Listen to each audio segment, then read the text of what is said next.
Welcome to CinePro,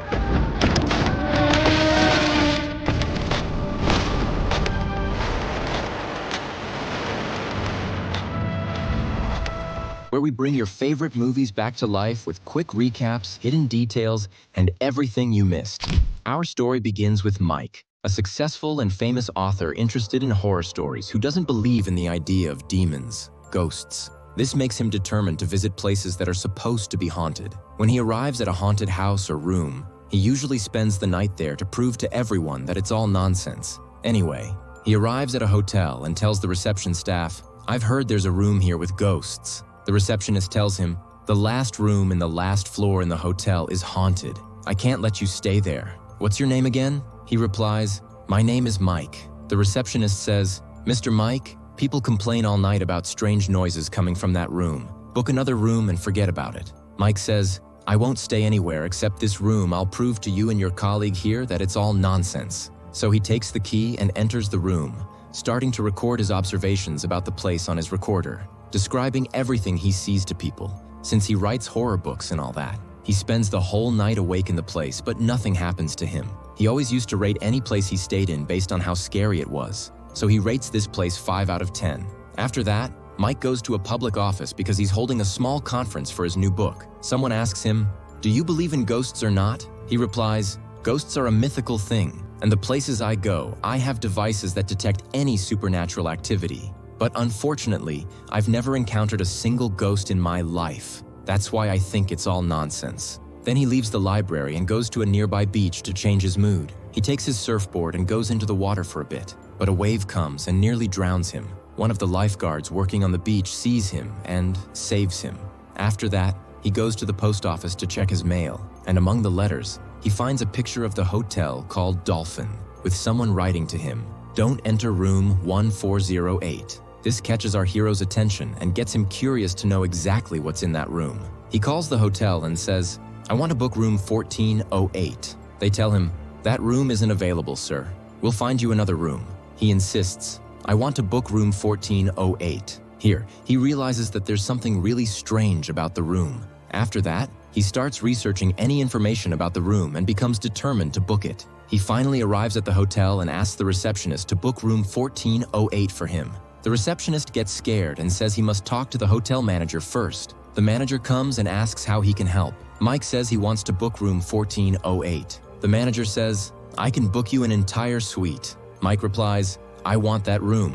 The manager tells him to calm down and think rationally. The manager says, "Okay, come to my office and let's talk." Once in the office, Mike says, "Look, I'm only taking that room." The manager says, "You won't be able to last an hour in there." Mike says, "Do you think I'm crazy or what? I don't believe in this ghost nonsense." The manager says, "Look, this hotel has been here for 95 years. In all those years, 7 people jumped out the window of that room, 4 overdosed and died, and 5 hanged themselves. That's just what the press wrote. The truth is, the number of deaths in that room is more than 56 bodies. If you want to write a book and get a scoop, take all the data you want from here, but never enter that room if you want to live." But Mike insists and tells him, "Give me the key." They take the elevator but can't find the number 13, which is the floor of the room. The manager says, "We clean the room you're going to once a month. 2 people go in and clean it in less than 5 minutes, but they wear gas masks and must keep the door open while inside." They reach the room, leave him, and walk away. Mike takes a deep breath and opens the door. He walks around the room, exploring it, with his recorder on, describing everything he sees. He says there's wallpaper, a TV, and a carpet with a stain on it. Then he opens the window and comments on the natural view. Suddenly he hears the radio turn on and gets startled. He looks and finds chocolate on the pillow, realizing someone has been in the room. He searches everywhere in case someone is there, but finds no sign of anyone. Then he notices the air conditioner isn't working well, so he calls reception. They think he's scared and wants to leave, but he says, "I just want someone to fix the air conditioner." They tell him they'll send someone right away. He then turns off the lights and uses the light that detects blood stains, even after they've been cleaned. He sees many things that confirm what he heard about the room was true, and that every corner of the room had witnessed a death and a body. He sits quietly, watching for any strange movement. Suddenly, he's startled by a knock at the door. It's the technician for the air conditioner. He tries to open the door but has trouble. When he manages to open it, he finds the technician nervous and trembling with fear. He explains the problem to the technician, but the technician is too scared to enter and describes what to do to fix it. Mike follows his instructions and fixes the air conditioner. He looks back to thank him and finds him ran out of fear. After that, he sat on the bed and drank something to calm his nerves. Suddenly, he was startled by loud music playing. The radio clock started a 60-minute countdown. He remembered what the manager had told him, that no one in this room could survive for more than an hour. After a while, Mike felt like he couldn't hear anything, so he tried to listen for any sound from the window to check if his ear was working or not. The problem was, as he was going through the window, it closed on his hand and injured him. He went to the bathroom to wash the blood off his hand, only to be surprised by extremely hot water from the tap that burned him. The music on the radio started playing loudly again. He tried to unplug the radio, but discovered it was working without being plugged in. He fell into a state of terror, and fear began to take over him. At that moment, the phone rang. He heard a voice like the receptionist's. He told her, "I want to leave the room right now."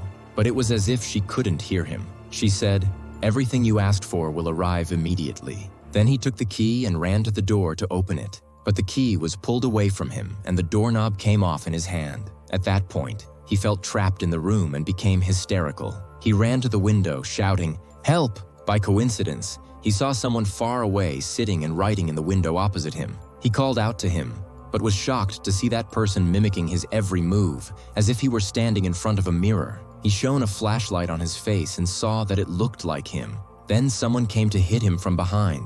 He saw that someone was also coming to hit him in the room, dodged the blow, and then that person disappeared. After that, he grabbed a lamp and threw it out the window, but before it hit the ground, it vanished. He kept hearing strange voices and someone repeatedly saying, "Daddy?" He tried to calm himself, thinking he was hallucinating and that someone had put something in his chocolate. At that moment, the TV turned on and showed scenes of him with his family, whom he had left a while ago. Then he saw ghosts walking around the apartment and committing suicide from the window. He started having hallucinations and seeing things that weren't real, like seeing his father who had died a long time ago. Then he saw a crack in the wall leaking blood.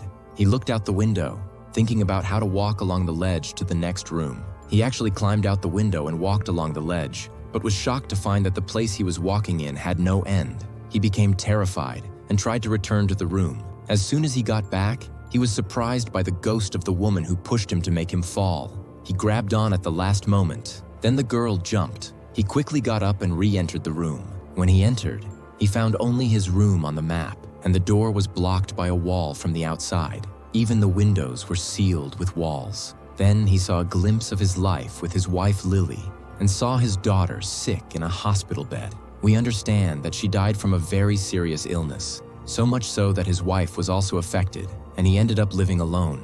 While he was calling out to his daughter, the lights went out, the weather suddenly became cold, and the air conditioner broke down. He took out his phone and found there was no signal, so he opened the internet on his laptop to ask for help. He called his wife and she said, "You look strange, like a ghost." He told her, "I'm trapped in a hotel, call the police." But he realized his wife couldn't hear him. At that moment, water poured onto the laptop and ruined it. He got angry and kept smashing it. Then he tried to open the ventilation duct to escape through it. He kept crawling through the vents, starting to feel like he would finally escape this place. He passed over a room and was surprised to see his wife and his dead daughter inside. Suddenly, a ghost appeared behind him, trying to grab his leg, but he hit it in the face and fell back into his room. Then he opened the fridge to get a drink, only to find the hotel manager standing inside. Mike kept hallucinating and shouting at the manager, thinking everything he saw was real. After that, he found only one solution: to turn to religion. He got the Bible and sat down to read it, only to find its pages completely blank. After a while, he came out of the bathroom and was surprised to find the whole room frozen, as if he were sitting at the North Pole.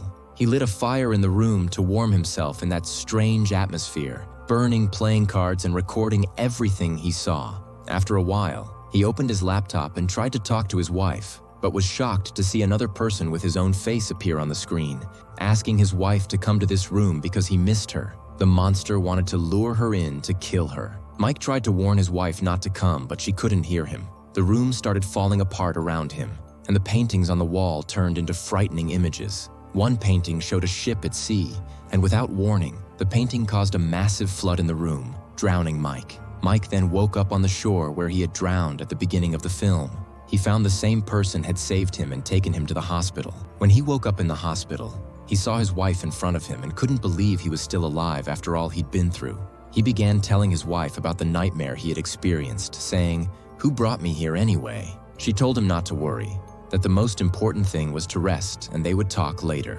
The next day, he was discharged from the hospital and went out with his wife, reconciled with her, and started a new page as they had separated after their daughter's death. At night, they had dinner together at a restaurant. While talking to his wife, he saw a woman walking by and suspected she was the same ghostly woman he had seen in the room. He was a bit scared but tried to continue his day normally. He started living his life normally and everything was going well for him. Later, he went to the post office to check if he had any mail, but the employees looked very strange. Suddenly, they started breaking the walls until room 1408 appeared, the same room Mike had been in. We understand that he was still there and had never left, and everything he had experienced was an illusion. He felt despair, became angry, and kept shouting. Then he found a door in the room and opened it. As soon as he entered, he found his dead daughter inside. He hugged her while she said, "I love you, Daddy," and asked him not to leave her. But as he was hugging her, his daughter died again and turned to ashes in his arms. At this point, our friend broke down. His nerves were completely shattered, and his mental state was ruined. Apparently, these ghosts were torturing him psychologically to drive him into depression and make him kill himself. And while he was collapsed on the ground, he saw the radio timer had passed the 60 minutes. Does he faint after that? After a while, he wakes up and is surprised that the timer has passed another hour, and the whole room goes back to the way it was the first time he saw it. After a while, the phone rings, so he answers to see who it is. He hears a voice like that of the hotel receptionist telling him, "The decision is in your hands. Either you keep reliving this hour of torment forever, or kill yourself." After a while, the phone rings again, and he hears another ghostly voice telling him, "I called your wife to come here. If you don't listen, I'll kill her." At that moment, he decides to burn and destroy the room.